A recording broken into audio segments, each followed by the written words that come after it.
அதாவது பலி சக்கரவர்த்தி இருக்காரு இல்லையா, பலி சக்கரவர்த்தி அஸ்வமேத யாகம் நடத்துறாருன்னு சொல்லிட்டு அந்த முரசொலி குட்டுவாங்க இல்லையா, அவங்க ஊரு ஃபுல்லா சொல்லிக்கிட்டு வந்திருக்காங்க.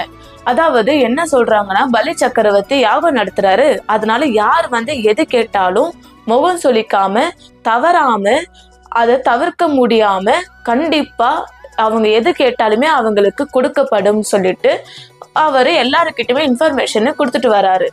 இதை பார்த்த வாமன்னன், அதாவது நம்ம பகவான், அவங்க தாய் தந்தையர்கிட்ட நான் 3 அடி நிலத்தை பெற்று வருகிறேன், எனக்கு அனுமதி கொடுங்கன்னு சொல்லிட்டு கேட்டிருக்காரு.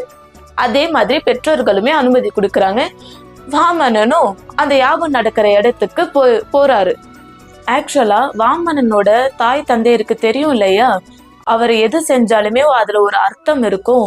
ஸோ அதனால அவங்க ரொம்பவே மகிழ்ச்சியோட அவங்களுக்கு பெர்மிஷன் கொடுத்து அனுப்பி வைக்கிறாங்க. வாமனன் தன் தாய் தந்தையர்கிட்ட ஆசி பெற்று யாகம் நடக்கிற இடத்துக்கு போயிருக்கிறாரு. அப்போ ஒரு சின்ன பையன் வரதை பார்த்து காவலர்கள் உறக்க கத்துறாங்க. என்னன்னா, ஒரு சின்ன பையன் யாகசாலையை நோக்கி வந்து கொண்டிருக்கிறான் அப்படின்னு சொல்லிட்டு. இதை கேட்ட பலி மன்னனும், அதாவது பலி சக்கரவர்த்தி வாசலுக்கு வராரு. வந்து வாமனன் அவர் காலுக்கு ஒரு பூஜை பண்ணி அரண்மனைக்குள்ள கூப்பிட்டு போறாங்க. அப்போ கூப்பிட்டு போகும்போது அவர்கிட்ட அவங்களுக்கு என்னென்ன தேவையோ எல்லாமே உபசரிச்சு வாமனன் கிட்ட பலி சக்கரவர்த்தி சொல்றாரு, உங்களுக்கு என்ன வேணும்னு கேளுங்க, உங்க காலடி பட்டதுனால நாங்க ரொம்பவே நல்லா இருப்போம். ஒரு பிரம்மச்சாரியான நீங்க எங்க அரண்மனைக்குள்ள கால் வச்சதுனால எங்களுக்கு ரொம்பவே சந்தோஷம். அதே மாதிரி நீங்க என்ன ஆசைப்படுறீங்களோ அது உங்களுக்கு கொடுத்து நாங்க இன்னுமே பாக்கியசாலியா ஆக ஆசைப்படுறோம்னு சொல்லி வாமனன் கிட்ட பலி சக்கரவர்த்தி கேட்கிறாரு. வாமன்னன் சொல்றாரு, பிரகலாதனோட பேரனே, நீங்க நியாயம் தர்மன் பார்த்து உண்மையா இருக்கிறவரு, யார் எது கேட்டாலும் தவிர்க்க முடியாம அதை கரெக்டா கொடுக்கிறவரு, எனக்கு 3 அடி நிலம் கொடுத்தா போதும், அதாவது என்னோட கால் பாதம் வைக்கிற அளவுக்கு 3 அடி நிலம் கொடுத்தா போதும்னு சொல்லிட்டு பலி சக்கரவர்த்தி கிட்ட வாமனன் கேட்கிறாரு.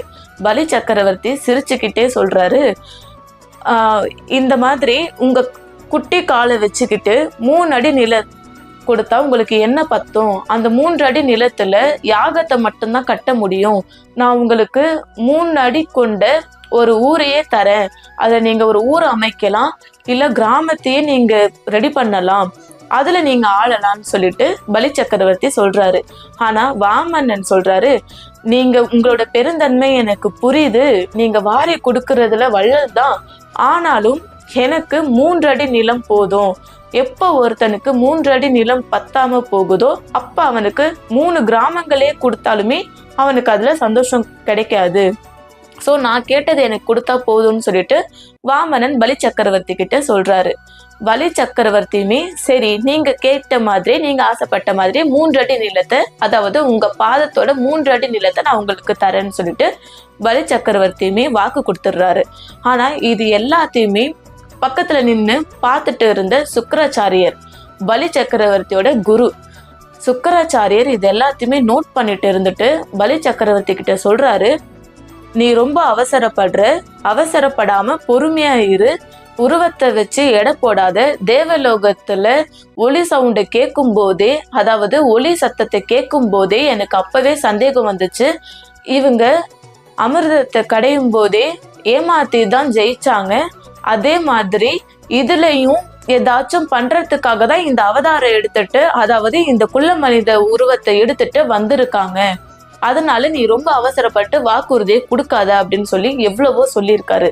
ஆனா பலி சக்கரவர்த்தி கொடுத்த வாக்க காப்பாத்துறவர் இல்லையா, சோ அதனால அவர் அதை பத்தி கேர் பண்ணாம, அதை கண்டுகொள்ளாம நான் கேட்டதை கொடுத்தே தீருவேன்னு சொல்லிட்டு பலி சக்கரவர்த்தி வாமன்னன் கிட்ட உன் காலடியை வச்சு நிலத்தை எடுத்துக்கோ அப்படின்னு சொல்லிட்டு சொல்றாரு.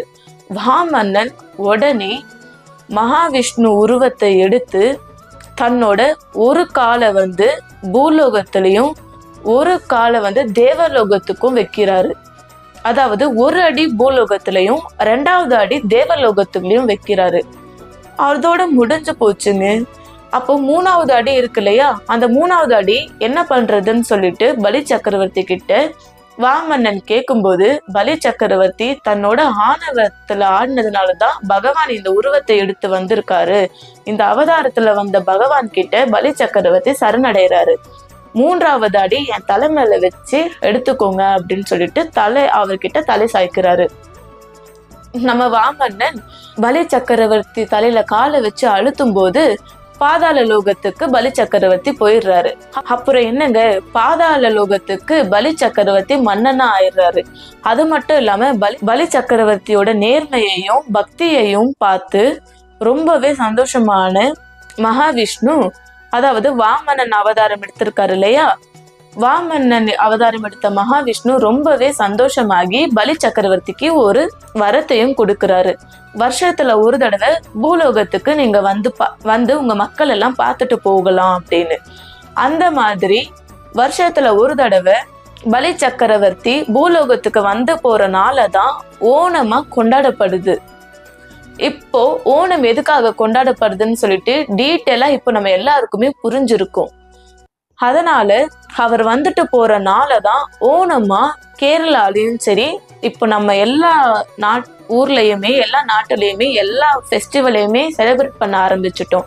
அப்ப இந்த செலிப்ரேட் பண்றதுல எல்லாருக்குமே பங்கு உண்டு. அதனாலதான் இந்த ஓணம் கேரளால ரொம்பவே ஃபேமஸா கொண்டாடப்படுது. இந்த வீடியோல உங்களுக்கு வேற ஏதாச்சும் டவுட் இருந்தாலோ இல்ல வேற ஏதாச்சும் நான் எக்ஸ்பிளைன் பண்ணதுல உங்களுக்கு புரியலனாலும் கண்டிப்பா எனக்கு கமெண்ட் பண்ணுங்க. நான் உங்களுக்கு இன்னுமே கூட டீட்டெயிலா கூட நான் உங்களுக்கு எக்ஸ்பிளைன் பண்றேன்.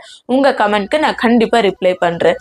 அடுத்த வீடியோல சுவாரஸ்யமான விஷயத்த நான் ஷேர் பண்ற வரைக்கும் அத்வைத தர்மா.